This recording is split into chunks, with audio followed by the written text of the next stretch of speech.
I guess like to start, I can just kind of talk about like the Floowandereeze like cards in general. So to start out with, you're always going to have your staple birds. So Robina and Eaglin. Robina allows you to search out your smaller birds, like level 4 or lower, and then your Eaglin searches out your 7 or higher. The plays are usually like Robina going to Eaglin to get your big bird, to then get you into like your plays and your floodgate, so you can set it up. Those are kind of your staples. 2 Stree and 1 Token allows you to banish from grave, and then you normal summon. Token allows you to add any banished Floowandereeze card back to your hand. Every single one of your small birds, as soon as like you can resolve your effect, then you can normal summon again. It kind of creates this chain of just continuously recycling and adding, and then normal summoning all of your like cards back. Some people play Stree at 1. I like it at 2 just in case, like, you know, if the Stree that I have is like banish or in my grave, it just gives me a little more flexibility on. You have your lovely Empin.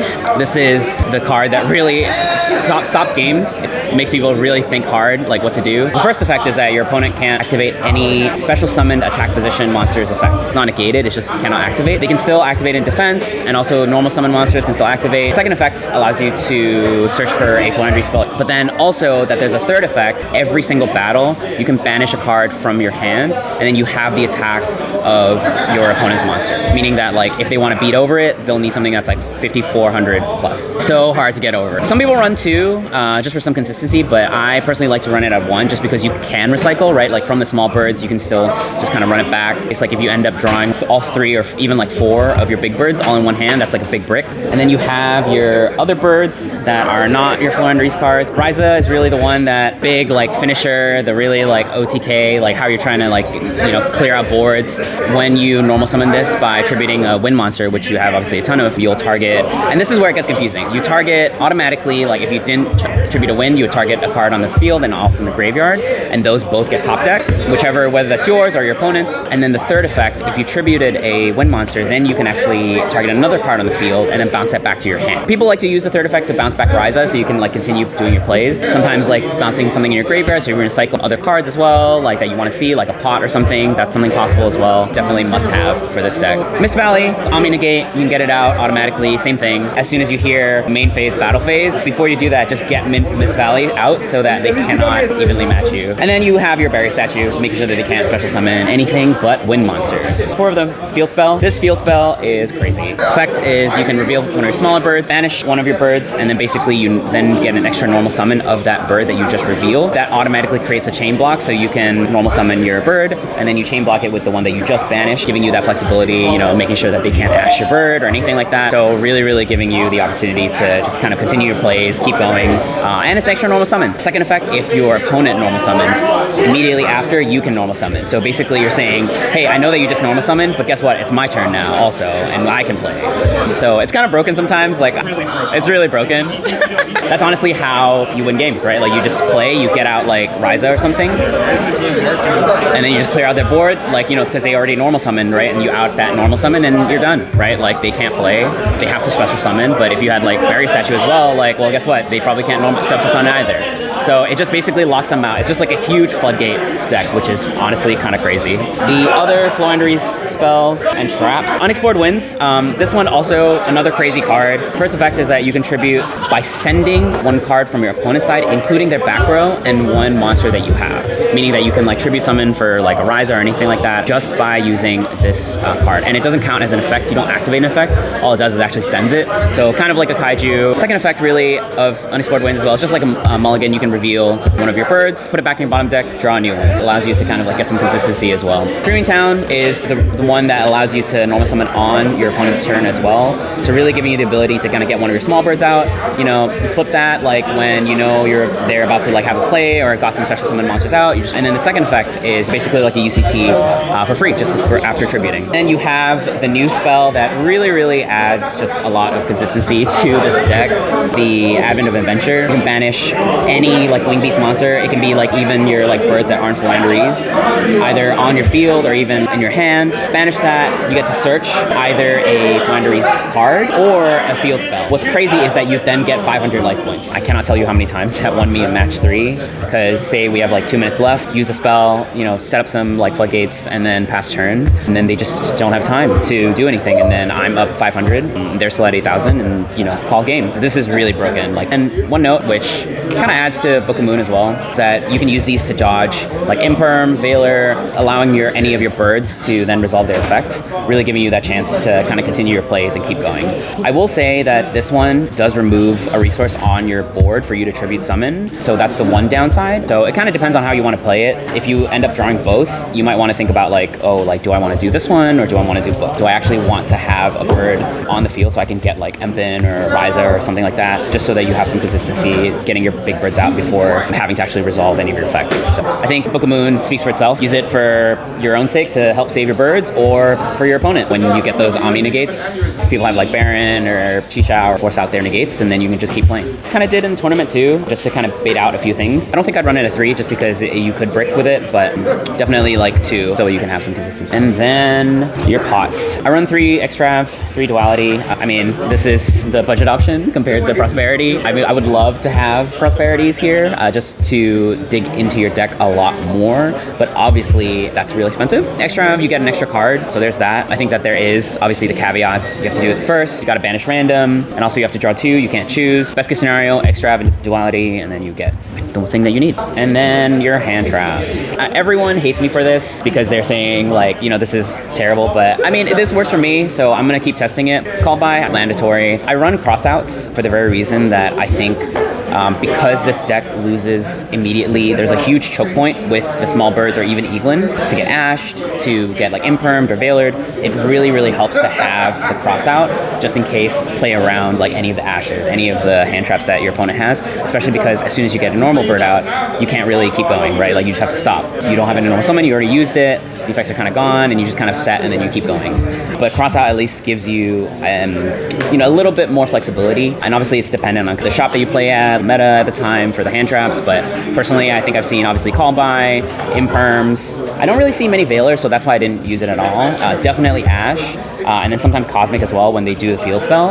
And at the very least, like if I don't draw into crossout, I can still use these as a hand trap. And there's also like one combo with the dogmatic package, crossout as well, if you don't end up using it to negate your opponent's effect. A lot of people say that this isn't necessary at all, but personally, like I like the flexibility just in case like you win your first match, you don't know if you're going first or second, right? Like you might lose a dice roll or whatever. This allows you to play around both. This does give you some flexibility to like use your extra deck, get some things out, and you can still, what's great about Empin is that you can normal summon any monster, meaning you can get Ecclesia out if you had it in your hand. So you normal summon, get punishment out, so it's an extra interruption for your opponent when they're trying to break your board, which is great. The interaction I was talking about, so say like I activated Nadir, I can chain it with crossout to get one of my like big birds out, get one of the small birds into the banish pile, and then what I can do is I can then send Shuraig's. Shuraig's effect is that it allows me to search for one of my birds equal to the level that of the number of banished wing beast or beast monsters, and so since I crossed out one of them, I need to actually search one of my small birds.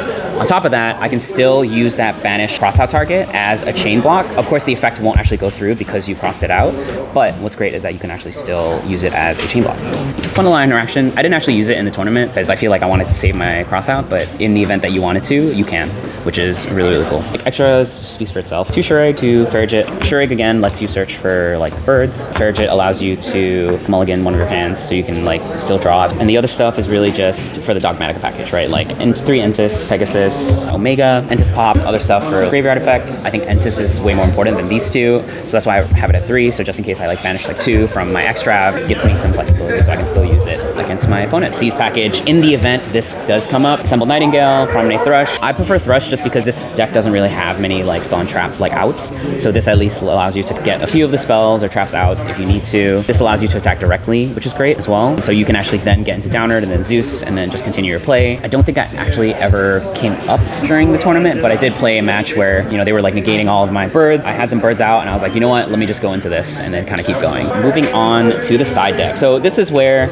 I would swap this out directly with the Dogmatica package. D-Shifter, with Turn Stopper, you immediately standby phase, send it, and then some opponents just scoop because they're like, well, can't play around it. This is really what I would swap out immediately. If I know for sure that if you are trying to run this, definitely like 1 for 1 each, right? Do not run Dogmatic if you run D-Shifter. Don't have both. I will say the one thing why I side is D-Shifter is because D-Shifter does brick after the second round, right? Because you end up having cards in your graveyard and you have to figure out a way to get your entire graveyard out to be able to continue using this. And this actually sends to graveyard, it doesn't banish. So this makes it harder for you to continue playing this. But one cool interaction I did have was I actually used Ryza. I summoned it and then I actually bounced the D-Shifter back to my top deck, and then I could continue playing it for the next turn, which was actually like super useful. And then the opponent scooped after that. D-Barrier for Sword Soul or any of the Ritual, whatever, right? Like automatic turn skip right there. Dark Ruler no more. Going second, really side this in. Did come up a few times. What's great is that like I know that you can't deal damage, but you really just want to be able to set up your board, right? Floowandereeze, like you just need to set up your board and then they have to play around it. Featherstorm, again,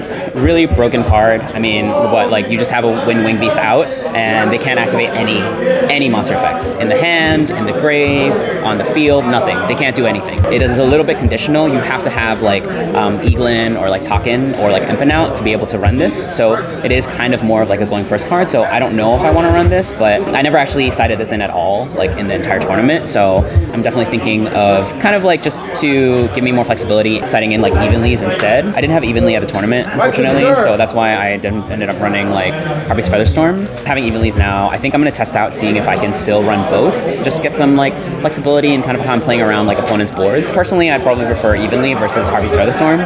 I know this is an automatic out, but it is going first to be able to have, so there's that. And then kind of last 3 cards that I had was, I already run 1 Cosmic in the deck, but just for space reasons, I ran 1 Cosmic and 1 Harpy's Featherstorm, just for any Spoiler Trap kind of decks, like Eldritch or anything like that. And I have 1 Lancia. I do have 3, but I ran 1 Lancia just because I know that this card really is the out for Floowandereeze, right? Like immediately once you get this out, it basically stops like 80% of my plays. I can't really like get anything banished. I can't really chain block. I can still search, so I can still get like Empen out, for example, but it's going to be really hard for me to play around this. So this is really more for a cross-out target. If I know, for example, they ran it like in their deck, then I can like immediately side this in. I've been played against them, right, as a hand trap.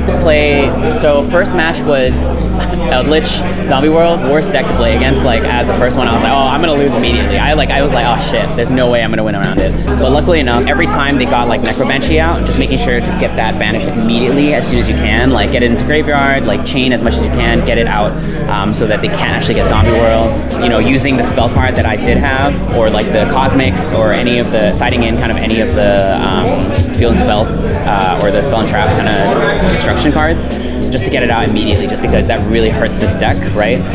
You just really can't do anything, which is honestly kind of crazy. Let's see, still won that, which is great. A lot of people bricked, which is kind of crazy. Dinos bricked, Dragoon bricked as well. It was tough seeing it. I mean, they still got Dragoon out, and that was actually really tough because that was a semifinals match they had like 2 Dragoons out, but luckily, like, I don't know why they did this, but they special summoned it in attack position. So as soon as I got Empen out, like, I was like, you couldn't play against it, yeah. And then I ended up like, you know, doing the Dreaming Town, like UCT them, so they couldn't get it out. It sounds like you got carried. A little bit.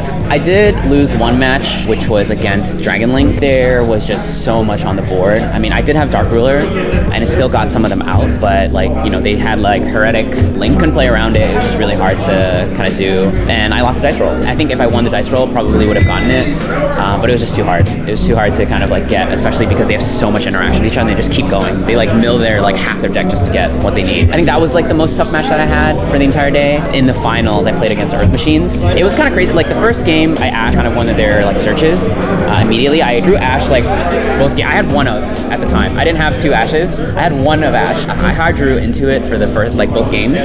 So Ash the same like spell twice, so they couldn't really play around it. Second game, they actually did use Skill Drain, so it ended up just becoming like a battle of beatdowns.